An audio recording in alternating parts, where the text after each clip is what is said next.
Nice to see you all again. I'm Georgie Welch, this is Casey McKenna. We're on episode 4 and today's subject is about social media. The pros, the cons, the goods, the bads, the uglies, and how we feel it plays good roles and bad roles in our sport. And let's just we're just going to have a discussion, aren't we? Absolutely. Okay.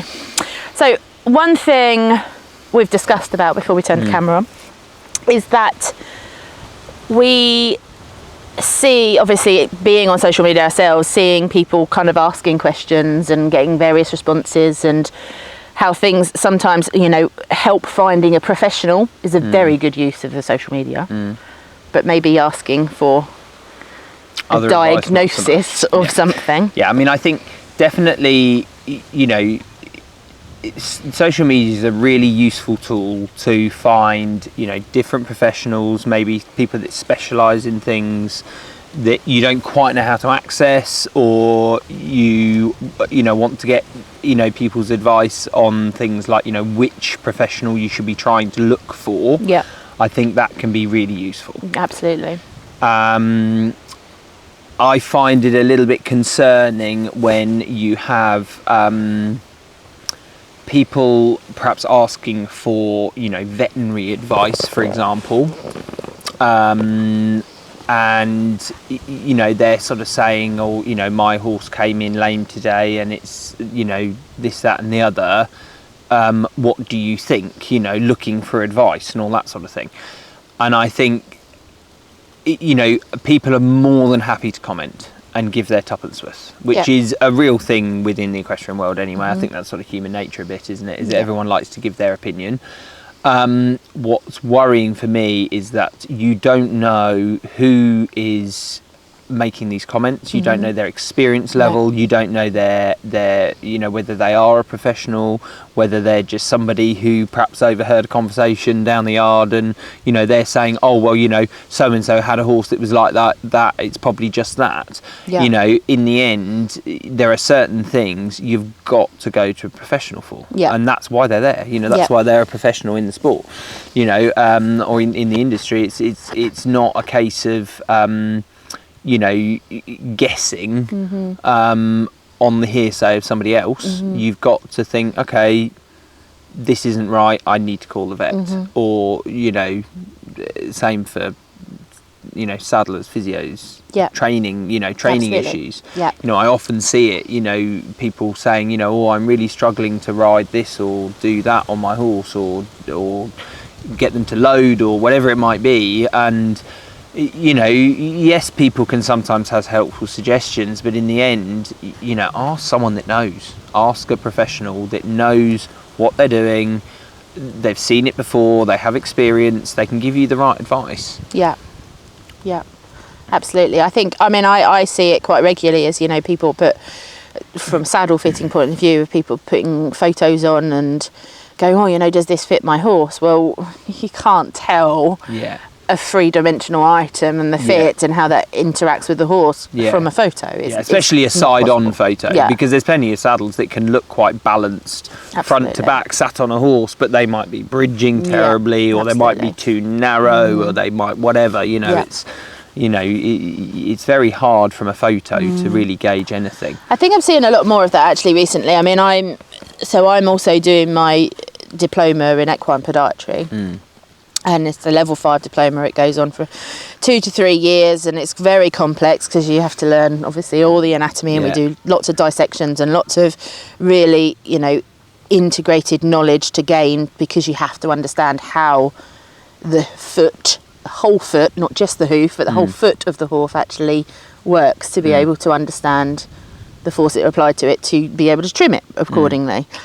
And yet I'm seeing a growing number of people, various farriers or trimmers or whoever it is, or vets even, talking about, bony column alignment and getting the hoof balanced and everything else. And then instantly people are going, well, how do you do that? They were asking to try and get that knowledge without, and there's some things you can't know without having that basis of knowledge first. It can be very dangerous to see something. I mean, it's a bit like, you know, from a training point of view, you know, say somebody's set up a jumping exercise, and there's really good jumping exercises that people can put on social media.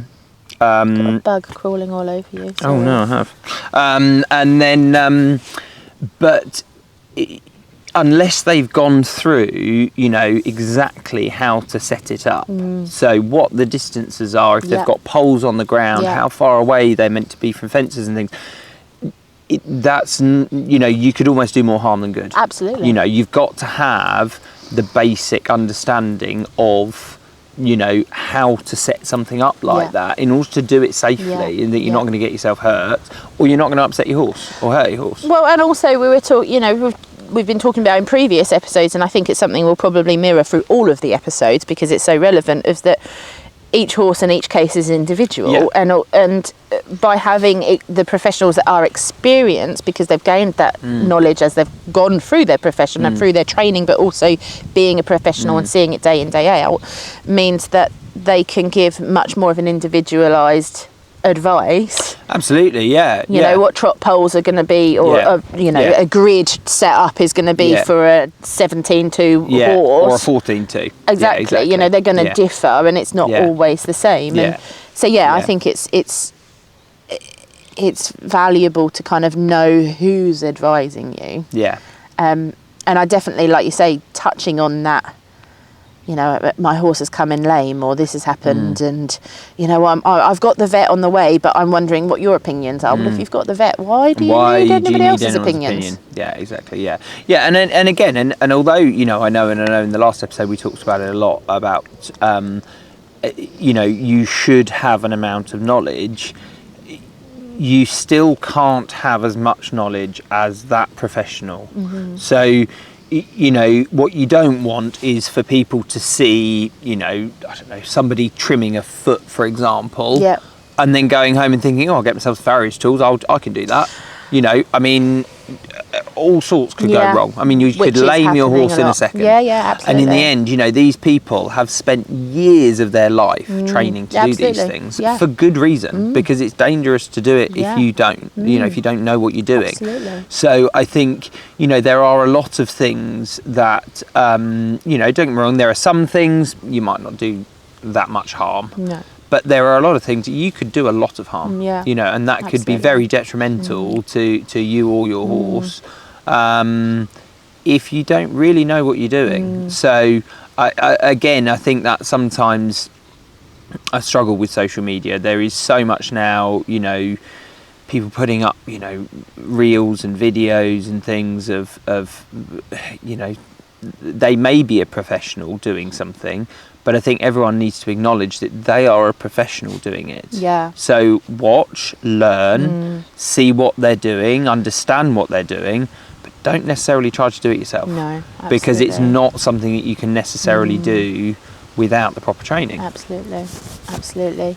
I think, I mean, from a slightly different tangent, but obviously keeping on the whole social media for me, is that I find, and I think I've probably mentioned before, is that the equestrian world can actually sometimes be quite a negative one, where it can, you know, you've got professionals being, you know, negative about other professionals, but it also goes through, you know, in livery yards and with, you know, with the horsey culture in general can be, and I don't think it's intentional. I think that horses are, it's an emotional sport we're involved in. We, you know, we love our horses, we love our sport, and certain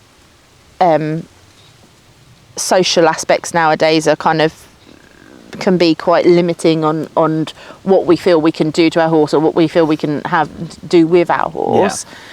But it is becoming quite negative. And I mean, one situation I've seen very recently on a group that's quite a big following, an international following as well, and it's very negative towards one type of sport. And there was a situation a few weeks ago, or maybe even a couple of months ago now, that there was a young girl, like a teenager, not even an older teenager, a younger teenager, and people were exceptionally critical of how she was riding and what she was doing. And no teenager is supposed to be an expert. You don't have the experience at that age. Exactly. And also, you're talking about a minor. Yeah. You know, how can we be negative for somebody trying to learn? Yeah, and that unfortunately, it's the same as any walk of life, isn't it? Is you've got to learn how to do things. Absolutely. And unfortunately, the way you learn usually is by making mistakes. Mistakes are not a negative. No. They're not a bad thing, as long as you acknowledge it's a mistake and you learn from it and you try better next time. You try again, you try something different. Yeah. And I think there is a lot of people that can be very critical, and I see, but you get that even, people, they put a photo up of themselves competing at a show and somebody says some negative comments about it, and you think, well, is that necessary? They're having. Constructive? Is it constructive? Exactly. They're having a nice time. Yeah, absolutely. They're enjoying their horse. They're doing the sport they love. They might not be the tidiest rider in the world. But is it the end of the world? No. Especially if they're an amateur rider, they're doing it for fun. Absolutely. It's quite sad, really, that sometimes people's attitude is they're almost sort of wanting people, or seeming as though they're wanting people to fail. And I think, it's hard, this sport. It's tough. Is it that people are wanting people to fail? I'm literally saying what I've just said, but I do wonder where it's coming from. I know that I can get perfectionist. I want to have everything perfect. And I also know, but deep down I know that, and as grown with age and wisdom, that's not obtainable. Like, perfection is almost unobtainable when it comes to horses, or most things in life, in fairness, like you say. Yeah. But the pursuit of that is the journey of which you learn on, and the experience of which you gain as you go along. Yeah. So being, like you say, negative towards somebody who's on that journey is not exactly encouraging. It actually makes people not want to put their success stories out there and not celebrate. Why can't we be a little bit more positive and go, well done? Yeah. Bloody awesome. It's not easy owning horses, and let alone keeping them fit enough to go out and do what you want to do with them. Yeah, and also I think people do have to bear in mind, and it's like I say to people, perhaps they've gone and done a dressage test and they haven't got the mark they'd hoped for, what have you, but they've had a very difficult horse that's had a lot of struggles, and the judge doesn't know their journey. It's like anything you post on social media. Nobody knows your journey. Nobody knows your horse. What you've been faced with to, had to overcome. Had to. There's, and somebody might be posting something because they're very proud of where they've got to, because they've come a very long way. Yeah. But to somebody else, they may not realise, actually, they may think, well, they haven't got very far. No, absolutely. But actually, with that horse and rider, they've come a long way. Yeah, absolutely. And so, it's thinking about not being negative about somebody who maybe has had a real struggle to get to a point. And actually, they've got to that point, they consider it a real, real success. Yeah. And they're wanting to, tell people about that. Yeah, they want to share and their they success. Want to share it. Yeah. And people should be encouraging of that. And I think that, given what's going on in the equestrian world on an international level nowadays, is that there's a lot of element of the social licensing and the welfare standards and everything coming into us. There's a lot of outwards pressure onto the horse world.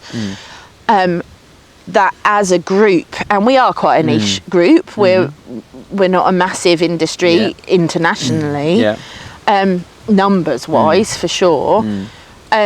So we need to kind of stick together more, and we need to almost support each other more so that we can create a more positive atmosphere, because that can then hopefully spread kind of outwards from that. Yeah, exactly. And I think people would feel more confident to take their horses out and compete them or jump them or what have you, if they're not feeling as judged. Absolutely. And I think a lot of people do, especially, if you're doing a dressage test, you're being judged by a judge. Yeah. Most of these things, you've got a judge that's judging you, but I still think when you then feel as though, the passers-by are judging you and sort of being negative. And I think we should try and, and I'm sure everyone's guilty of it at some point, sitting there and thinking, oh, well, that was a bit crap or whatever. And it might have been, but in the end, it's kind of, I think you've just got to let people do their thing with their horse, enjoy their horse. If it's nothing to do with you, stay out of it. It's not your business. Yeah, and I think there's an element of, yes, absolutely that, but also a self-confidence from that rider that might be sharing their stuff and going, I'm proud of this. And sit there and say, I'm proud of this. We've come so far, and hopefully that can encourage people to maybe respond in a more positive atmosphere. I mean, I know, the last time that I've done a dressage test, which was a few years ago now, and I've not done many, and it was only a little walk to trot test, but I mean, 3 years prior to that, I felt sick of getting on a horse again because I'd had my confidence knocked so badly by a previous horse. So actually going out to a competitive environment, building myself up to the point that I could accept being judged by another human being, and being in that competitive environment, which can be a high stress environment anyway. And come on, I was like a little riding club local, it wasn't even anything big.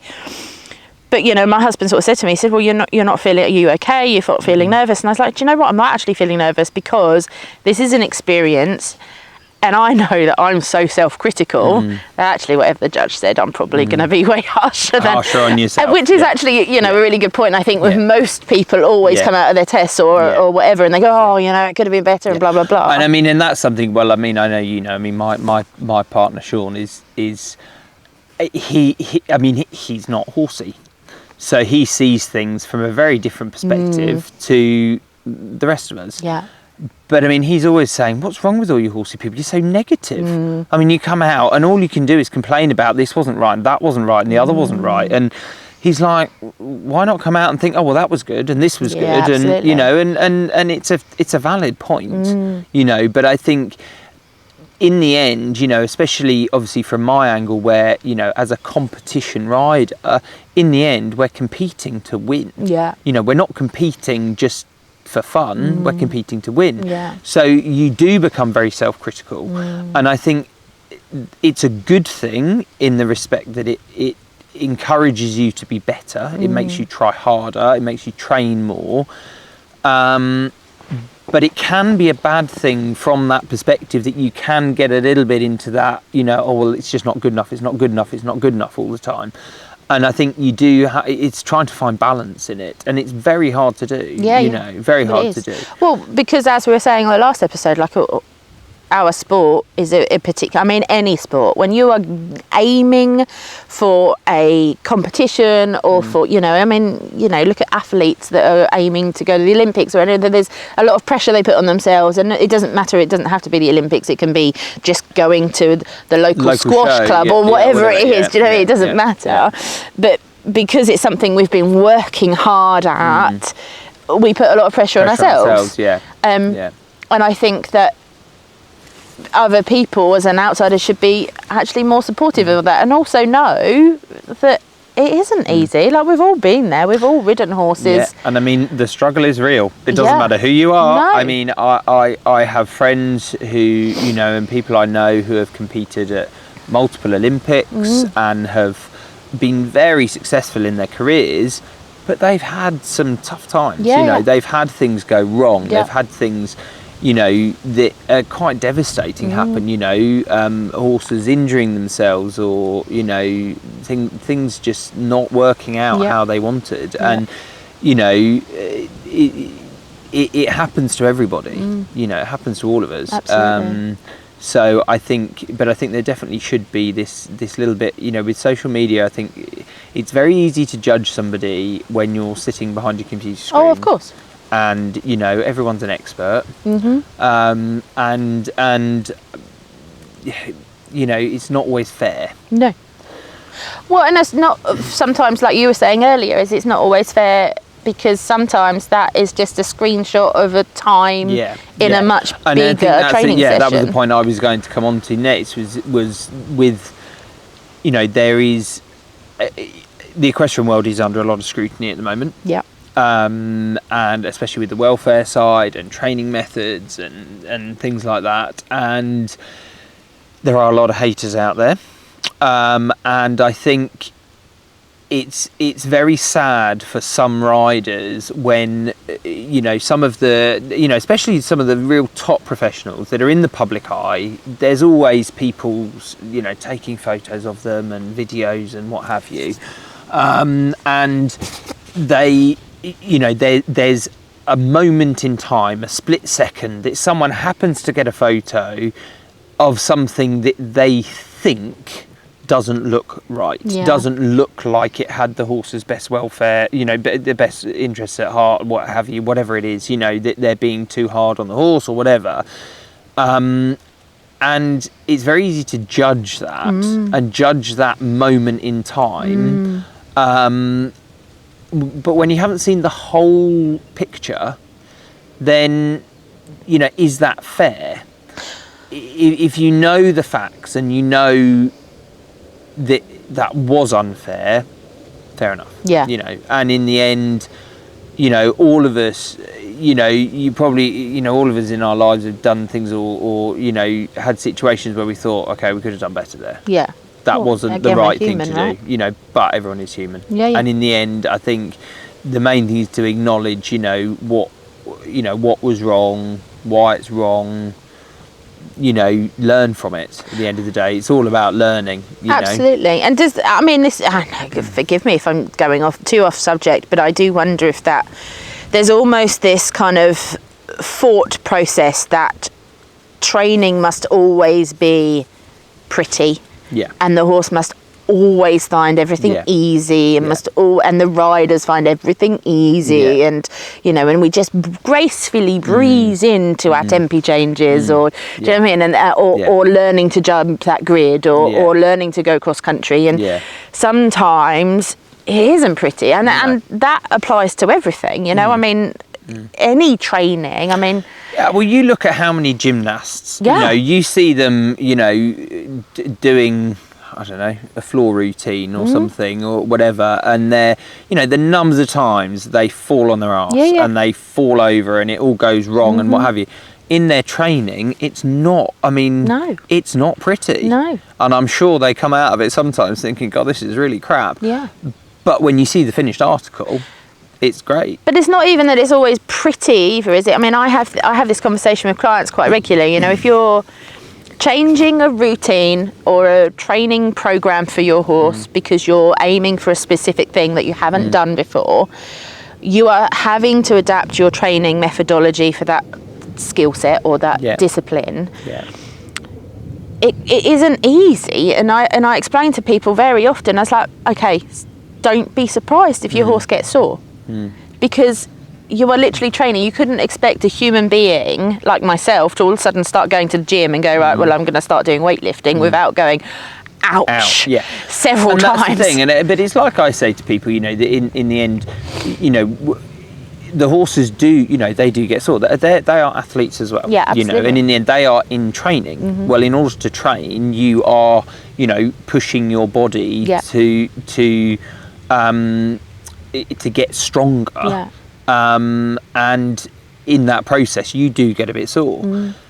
It is not necessarily a bad thing as long as it's kept in perspective, you know. Absolutely. And I think it's understanding that, you know, it's the same way that, like with a young horse, you know, you might do 20 minutes in the school, you know, 15 minutes in the school, and that's enough because it's, for that horse, it's worked hard, and actually it's worked his body hard. It's not used to it. It's got to develop the strength. The same, you know, way that, you know, the horses that have just been jumping around badminton, you know, they will finish after the show jumping and they'll be sore. They've pushed themselves to their limit, and they'll be sore. But the riders know that. They give them proper time to recuperate. They get the proper physio. They get the proper care. You know, it's, you know, it's part of it. It's part of the sport. Those horses still love doing it. I mean, those horses, I mean, they're not going to tow you around badminton if they don't want to do it. No. You know, there is no making a horse do something it really doesn't want to do. No, absolutely. You know, so I think that does have to be taken into consideration. So I mean, I know we've gone a little bit off piste on the old social media, but we love to go off piste. But it's all part of the same kind of, I don't want to say issue, but misalignment of the culture, maybe of understanding that not everything can be pretty or perfect, and so therefore judging somebody on something that they're proud of and they've shared. I mean, it's the biggest reason that I've stopped really posting. I mean, I go on social media and check out what people are discussing, but I don't really post anything because, again, I don't need the outward criticism because I'm critical enough of myself. But when you get good, like I got on my 4-year-old for the first time. And it was great. It was, I haven't ridden in 2.5 years, and the boy was so good. He stood by the mountain block, and I thought, I'm just going to chop my leg over and see what happens. And he stood there like an angel, and my friend took a photo and she shared it on social media, and actually the comments have been awesome. But it's not always the case, and I fear that if I had posted that up and somebody had gone, well, you're too fat to ride that horse, which is, it's not a lie. I also then would have not gone, and that would have fed into my lack of confidence again and knocked me back. So I think rather than going, you don't know that history, you don't know the fact that I've lost nearly 20 kilos, you don't know that I actually am dealing with a pathology of my own, which actually causes me not to be able to exercise, and actually I've lost enough weight to make sure that I'm in a decent percentage to be on that horse. But and I will only do 5-10 minutes to start off with, a couple of times a week, and we'll build it all up. But having been a bigger person, I've kind of probably experienced that a little bit, and I'm sure you have as a professional. I'm sure there's been times where you've probably been criticised, but yeah, I mean, you get criticised. I mean, everybody gets criticised for what they do, and I think in the end, I think it's as well. I think knowing who is criticising you. I think. If it's somebody who their opinion does really matter, they are very knowledgeable, they're not necessarily criticising you from a negative perspective, they're criticising you to help you be better, that's fine, you take it on board. But I mean, people are always happy to say, I wouldn't do it like that, or I'd do it like this, or whatever, and and that's fair enough. I mean, the good thing about this, this sport is that I think everyone has their own ways. They all do things differently, and it's what works for you. But having the confidence to say, no, this does work for me. I'm doing this for the right reasons. Can be difficult. Yeah, and I think that probably leads quite nicely onto from the other standpoint from social media is it's a big marketing tool. Yeah. So it's a big marketing tool for a lot of companies, and they to market something, you'll generally try and aim at a problem that somebody's got, because this item's going to fix that problem, and so they'll play on, and we see it a lot in the saddle fitting world, obviously, because it's the next they thing. play on the common things that people are struggling with. Absolutely. And say that their whatever it is going to solve everything. Yeah, absolutely. When actually it probably isn't. Yeah. And it's and also I think it's this sweeping statement as well, as like, this can help every rider. No, it can't. Like we've already discussed, every rider is individual, every horse is individual. One item is not going to solve all everybody's of the problems. It's just not, like the latest bit or the latest bridle or this saddle that's designed for the female only rider. And the thing is, of course, you can sit there and read, I don't know, sometimes some of the bits and things, you read about them. I mean, I remember commenting to a client once, she read me the blurb about a bit, and I said, crikey, I said, well, your horse is going to be Grand Prix once you put it in its mouth. And because it just made it sound as though everything was going to just fall into place. Absolutely. And it's like, no. That's not how it works. Absolutely. I mean, it's years and years of training the horse. Yeah. And yes, while you need to make sure you got the right bit that the horse is comfortable in, it's not going to make you the Grand Prix rider. Absolutely not. or the advanced event rider. Absolutely it's not. So yeah, I mean, I think another thing that actually popped into my mind about social media that I think again is a little bit worrying, I think. I know when I was younger, I would idolise the the top professionals, you know, of the day, you know, and I would watch, you know, any television footage there was, you know, badminton, Burley, you know, Olympics, any dressage, whatever it was. I didn't really care what it was, show jumping, anything. I would sit and watch it, and I would know who the riders were, and if I saw them, you know, at a show somewhere, a competition, I'd know who they were, you know, and I think, oh, they're good.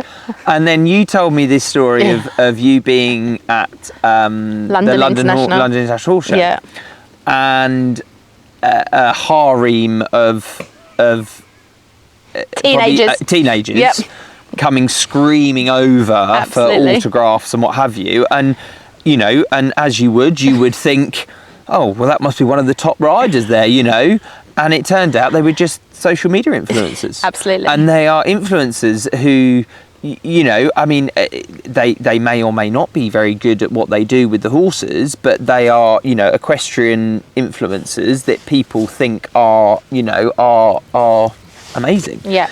And then when the Whitakers walked past, who, I mean, to me, I mean, it doesn't matter what area of the sport you're in, you know who the Whitakers are. I mean, they're you know, historical. Historical, exactly. They are historical. There's many generations of them. Many generations of them, exactly. And you know, they walked past and nobody even turned a hair. No. And you think, whatever happened to, you know, people idolising, you know, the great professionals, the great riders, the great horse people, and even if they're not, you know, a professional that is well known. I mean, I think, you know, for me as a professional, I mean, I would get more satisfaction from, you know, a fellow professional who I respect, who I think is very good at what they do, thinking that I am good at what I do. Yeah, absolutely. You know, I think I would get more out of that than having a harem of people come screaming up to me just because they think I'm, you know, I've done this or done that or done the other. You know, I mean, I don't know. I just sort of feel as though, you know, I think being a horse person, you want to be respected for your ability to, you know, look after and train these horses. But I think, I mean, touching on that, like, you know, when me and my friends were all sitting around drinking our mulled wine at the bar, and you know, like you say, these harem of children or teenagers all come in, and the parents then dragged along with the children, and when we're looking, and I sort of tapped the shoulder of one of these girls, and I said, well, who are these people? And she named a few of them, and I was like, okay, right, I better sit here and Google these people and TikTok them, find out who they are. And it's by no means a criticism. I understand completely that everybody has the right to have their place on social media. Everybody has the right to become an influencer, and there's no criticism in that. But what astonishes me the most is, like you're just saying, is most of them aren't even riding horses. They're dancing with brooms and sitting on horses bareback with rugs on, or you know, or curling their manes and making them pretty, which is fabulous. And it's lighthearted and it's fun for the teenagers.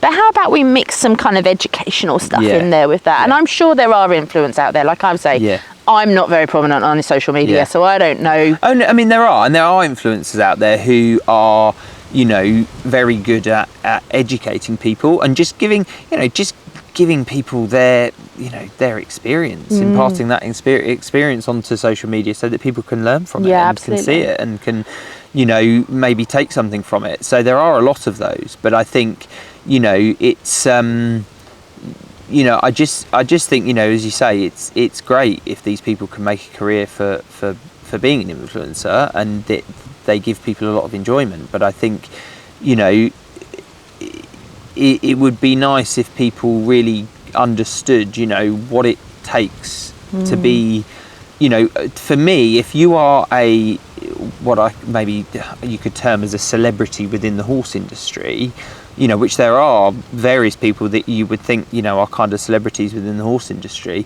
they've had to work really hard to get there. Absolutely. Especially because most of them are of a generation that social media wasn't a thing. No. So, you know, they've made their name by competing at the top level, Yeah. by winning medals, by, you know, representing their country, you know, and by a lot of hard graft. Yeah.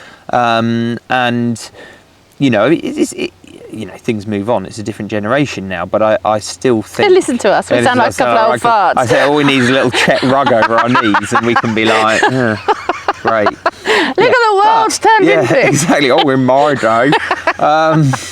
But, you know, but it makes you feel old, doesn't it? Like, Jesus, I mean, neither of us that old. Crikey. It does. But it's you know, yeah, I mean, I just think it is... You know, young people should still, you know, follow these influencers that are good fun, but try and follow some of the professionals as well. See what they're doing. See what they're up to. What does slightly concern me, and there's a couple of people I can think of in my industry, in saddle fitting, is there's several that would put themselves out there and they kind of use the pretty colours and the pretty horses and the dancing and the music and the photos of showing off where they've been and what they've been doing and everything else, but somehow they manage to represent themselves as these really knowledgeable, experienced people, professionals. And I just think, but actually they're not. Yeah, but then again, I mean, that's a very valid point. I mean, I think it's to try not to be deceived by somebody's social media. Absolutely. There's people out there who, you know, I see their social media and it's excellent. It's really good. And you can look at it and you can think, God, they really know what they're doing. Yeah. But I may have come across that person and I know they're not actually as experienced and knowledgeable as the social media leads them to believe. On the flip of that, you get some of the professional riders who are fantastic at what they do and they're excellent at training horses. Their social media skills are, you know, and you look at it and you think, oh, for God's sake, like, what on earth is that? Why are you posting that? But actually, they're really good. They're somebody you would happily send your horse to be trained. You know, so it's hard. It's a minefield. So what are we kind of saying? I mean, I guess it's not easy. Don't believe everything you read. Don't believe everything you read. I think don't believe everything you read. I think, you know, by all means, enjoy the people who are good fun on social media. You know, it's great. We all sit there scrolling away, you know. But I think just try to remain objective. I think try to not get try not to believe everything you see. Yes. You know, try to be kind about things. Yeah, absolutely. You know? More supportive. Be more supportive. Be kinder. You know, try and share. Yeah, I mean, I understand also of people wanting to share their knowledge and their experiences, because when you've, you know, I might not, I have no experience as a competitive rider or even a very serious rider. I plod around the countryside and I'm happy doing that. But I've had my fair share of learning different pathologies and different ailments that horses gain along the years. Yeah. And you've had your fair share of the temperamental professional. My saddle doesn't fit. That's why I keep having rails down. It's like maybe not. maybe not exactly. You know, so you've experienced that side of things. Absolutely, but it's still, you know, and I would want to share that knowledge, and as a professional, I can share my experience with my clients in a one-to-one in a discussion, you know, because I will question them and get the history of that horse, and I'll kind of see it's not just, again, going back to that social media, it's not just that moment in time, it's you're gaining a whole history, you're gaining the knowledge of what's been going on for the last 6 months, a year, 5 years, you know, what other ailments or what other problems have they been having that we can help pinpoint, and then, you know, I mean, I guess, as we will keep saying and have been saying, is that it's complicated. It is. And you have to understand. Life was so much easier when you just thundered around the countryside on the back of horses. Absolutely. You know, when I was a kid and I was just cantering round, I wouldn't have known if my horse was lame. No. I wouldn't have known if I tack fitted. I was just having a lovely time. Yeah, absolutely. You know, falling off and getting back on, and off I went again. You know, I mean, it's like, but you know, ignorance is bliss, as they do say. You know. But then I do feel the more you know, the more you have responsibility to make sure that you're doing the right thing. I mean, I guess another subject could be with the social media is really being careful of AI nowadays as well. I mean, I watched it. It wasn't horsey. I think it was that there's a Asian gentleman who talks about gut health, and I think he's a GP maybe, and he talks about various little ailments and stuff. And there was something that he was promoting, or seemed to be. It was his voice and his face at the start introducing it, but he wasn't promoting it. When he went on his social media platforms and looked at him, he said, no, somebody has taken this, and then the AI generated his voice, because they only need like a 5-second clip, and they can do it, and they can replicate a voice. It's quite scary, and then you type exactly what they're saying, and then they put a picture over the top, so that once he'd finished introducing himself, it then went to just him speak, and that's what I get to, I think, with this marketing I was talking about with products. It's not necessarily just, I mean, I understand, I'm a business person as well. I have to, promote my products, and I have to explain to why they're better for this horse over that one, blah, blah, blah. But it's really hard now to kind of distinguish what's genuine and what has been generated. Yeah, but I mean, it's no different to when you look at some of this, especially when you're talking, just social media in general, when people are selling, something that's I don't know, a weight loss thing, or a health and fitness product. Yeah. And they put on a white coat and put a stethoscope around their neck and say they're a doctor. Yeah. You don't know they're a doctor. No. No one knows they're a doctor. No. But they say, oh, well, I'm Dr. So-and-so, and if you buy this product, you're going to X, Y, and Z. I mean, there's nothing stopping anyone doing that. No, absolutely. But it's where you do need to not get led down the garden path, as it were. Absolutely. And I think, I mean, going back to what we were saying right at the start, is that social media is very good. If you go on and go, right, okay, I'm looking for a gut supplement for my horse. My horse has been diagnosed with this type of ulcers. Yeah. It's had this kind of treatment, but I want to see if there's something that I can give.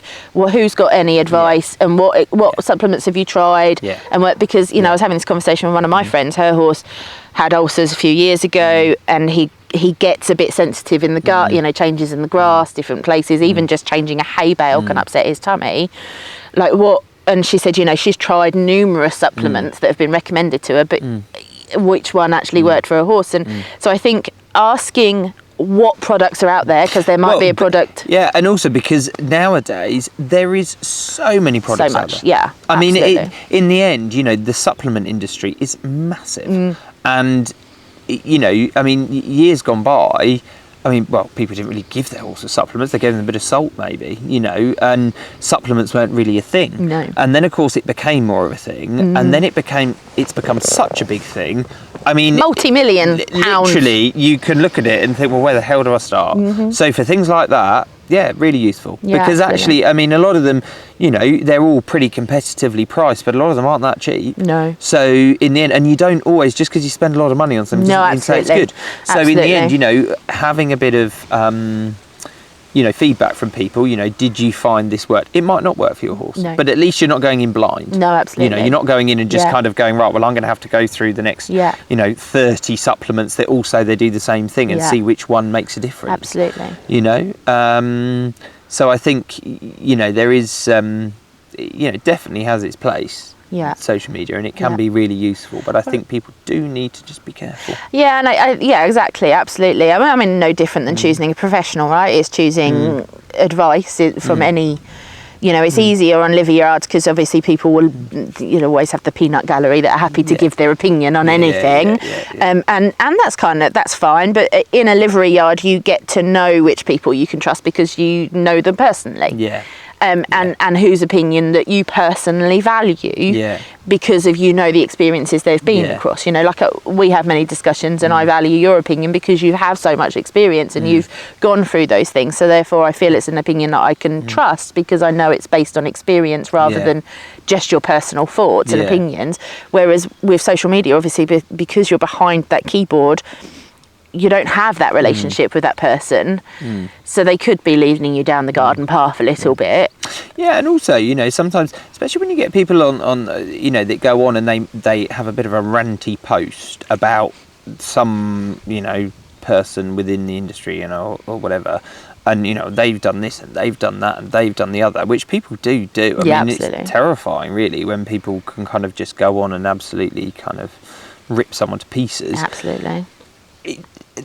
They're not necessarily telling you the full story. No. So of course, I mean, and I've seen it happen, people that have gone on and ranted about somebody, and I've kind of heard the other side of the story, and I kind of think, well, they're not being completely open about everything that went on in that situation, you know. But I mean, that is human nature. You know, if you have an argument with someone, you always push your point more. But, and we're not condoning certain behaviours of any sort, because you know, there is definitely situations that you look at things and go, yeah, that wasn't the way to deal with that in general, and I can't really even try and defend that action. But at the same time, because of dramatic effect as well, I mean, and that's the thing, I mean, you've only got to look at the news on the telly, haven't you, and it's very negative, it's all quite dramatic, it's all, because that's what grabs human nature, that's what grabs our attention, and so social media has gone down that exact same path, which I always think is a shame, because I always think there should be a good news channel as well, because I want to hear a bit more about the good news going on, and I'd love to see it. And I know that, well, you know, one of the guests that we'll have on soon, you know, developed her own little network and her own group of people, and they have a much more positive, and you know, and she's quite strict on, well, actually, supportive. Come on, people, let's support one another. I think it's quite good. I mean, I know, you know, I've joined groups on Facebook and things that, you know, they even have in their conditions that, you know, you're not to make negative comments, you're not to do this, you're not, you know, and they should, you know, too right, because actually, you know, that's not what it's there for. No. You know, so I think, I mean, we all have to embrace social media. We do. We're getting better at it. Learning. It's a journey. Yeah, it's a journey. Always, every day's a school day. That's fine. It's a whole different journey. But yeah, no, I think hopefully that's a discussion that other people feel a little bit passionate about as well, as just, you know, let's be careful of how we're being critical. Let's try and be more supportive. Let's also think in the back of our mind of, if it sounds too good to be true, it probably is. Probably is, yeah. And if it's too negative and it's like, you know, it just sounds almost barbaric, then there might be another story side to the other story. And, you know, and just, I guess, you know, we live in a day and age where we've got to start kind of question most things, to be honest. I think so, yeah. With our own intelligence. Yeah, for sure. But we would love to know what you think about it all. If you've got any experiences. Sounded very official when you said that. Did I? Yeah, you did. I can be official sometimes. I can be official sometimes. Not very often, but I can be. So yeah, no, we'd really like to hear what you have to say about it. So if there's anything that has really, you know, sparked a bit of whatever passion in you. We're happy to go back and talk about things later on. Obviously, we've got some things that we've got planned in the pipelines, but we can revisit things, and if there's anyone or anything you particularly would like to, you know, try and organise, we can try and organise it. Or even somebody has a different point of view and they want to have a discussion with us. By all means, come and thrash it out. Love a good old debate. Love a debate. So a debate's not a bad thing. Absolutely. So, you know, we can all learn from each other. Yeah, and by all means, prove me wrong about all sorts of things. That's fine. That's fine. I'm not scared of being wrong. No, I'm not scared of being wrong. No. Although my other half wouldn't say that. He says, you know, you're never wrong about anything. My husband would say that. Yeah, exactly. But anyway, but they're not invited on, so it's fine. Absolutely. So please do contact us again through any of our socials and on the email, which is talkthehindlegoffahorse@gmail.com, and we would love to get any subject matters, anything that you want to discuss or questions you have, or people like we've just been saying. But for now, I think that's kind of okay and all good for today, and we shall see you for sure next time. See you next time.